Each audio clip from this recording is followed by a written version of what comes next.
Hi guys, welcome back to my channel. Welcome if you're new. I hope you're having an amazing day wherever you are, and I hope you're staying safe. In today's video, we're going to talk about organizing your immigration packet, specifically the one you will be submitting for your marriage green card application, also known as petition for alien relative, as well as the adjustment of status. If you're still a little bit confused about what kinds of forms need to go in your immigration packet, please refer to a video I have on my channel where I talk specifically about the kinds of forms you will need to submit in your initial application for immigration. I will pop it on the screen right now in the top right corner of this video. You will be able to click a link and watch that video. Please make sure that you watch the entire video because I will be including a lot of very important organizational tips throughout the video. So without further ado, let's get started. This is what your file is going to look like approximately, especially if you are submitting petition for alien relative I-130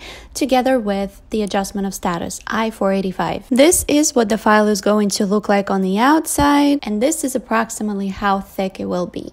As you can see, there is no stapling anywhere on the file because USCIS does not allow it, so please make sure you do not staple anything. Another important thing is that everything has to be printed single-sided. And even the supporting documents, any kind of evidence that you're providing, please make sure that you print those single-sided as well. As you can see, also, there is no hole punching anywhere in the file. You shouldn't be hole punching anything. However, USCIS does appreciate if at the top of your file, you can use a double hole punch and then use a special metal clip to hold it all together. However, I didn't have one, so I didn't use it. Using a clip like this will suffice to keep all of your documents in the file together. Next, if you want to make the job of the person reviewing your file a little bit easier, you can use these sticky tabs at the bottom of your pages. Not on the side, not on the top, only on the bottom, because USCIS will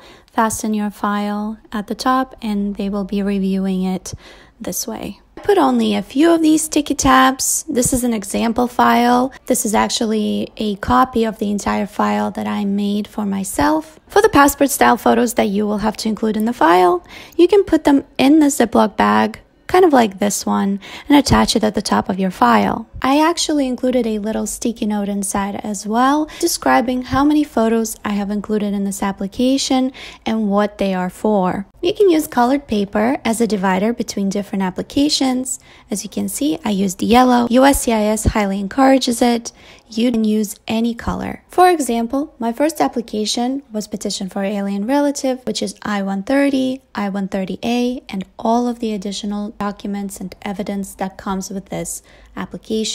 The next divider I used before my next application for the adjustment of status, I-485. You don't have to print anything on these colored dividers at all, but I did anyway to kind of make the file look a little bit more organized. Basically, I used 3 colored dividers. One was included before my petition for alien relative application. One I used before my adjustment of status application. And finally, the last divider I used before employment authorization form and advanced parole forms. So let's assemble the file together so we can see exactly what goes in it. Starting with the photographs, you will need to include the following photos, and I will put it out on the screen as well. 2 passport style photos of your spouse sponsor, 2 passport style photos of you as a beneficiary for your I-130 application. Next, you will need to include 2 passport style photos of yourself for the adjustment of status application. Then you will need to include 2 more photos of yourself for the employment authorization application, and finally 2 more photos for the advanced parole application. So in total, you will need to submit 2 photos of your sponsor and then 8 photos of yourself. So in total, 10 photos. Next, if you're paying for your applications with credit card, you will be using the following forms.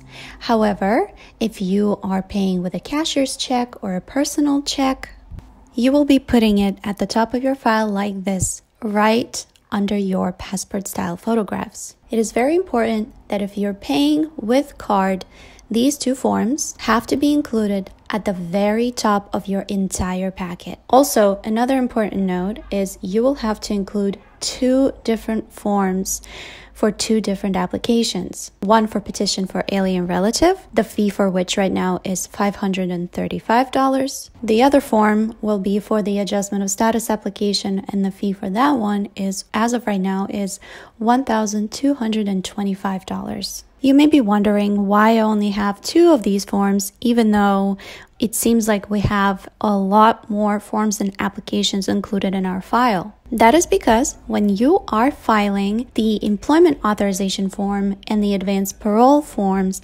together with your adjustment of status application, the fees for those 2 forms get waived, and therefore you won't have to include another authorization for credit card transaction form. It is also important that you do not combine these payments into one form.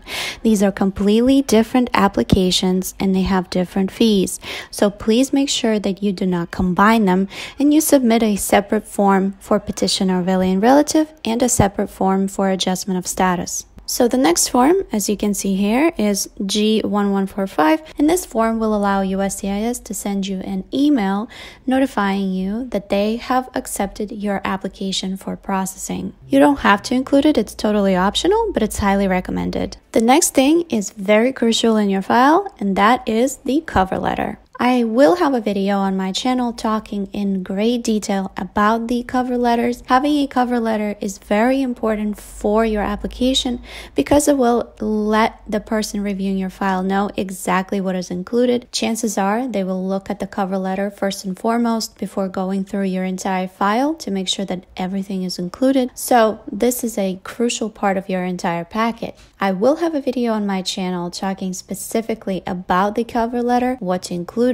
in it, how to organize it, but you can also pause the video right now and feel free to use it as an example for your own cover letter. So the cover letter will go next in your file. This is the next part of our file, the petition for alien relative forms I-130, I-130A, and supporting documents. Please make sure that before you submit anything, double check or triple check the expiration dates of your applications at the top right corner of each application. These forms do get updated often, and for example, if you have printed out this form a few months ago and you have been slowly filling it out as you go, chances are by the time you have to submit it, at least one of these forms will be expired. So please make sure that before you send anything off, you go to the USCIS website and look at the current forms that they have available and double check that the expiration date matches. Also, do not forget to sign your forms in black ink only. It also applies to the form G1450, which is the authorization to use your credit card. There's a signature area on that form, and without the signature, they will not be able to process your fee, and that way they won't be able to accept your application. It is common. A lot of people actually forget to sign this form. Next part, we have the adjustment of status application. Again, I just want to remind you to use the sticky tabs at the bottom of each page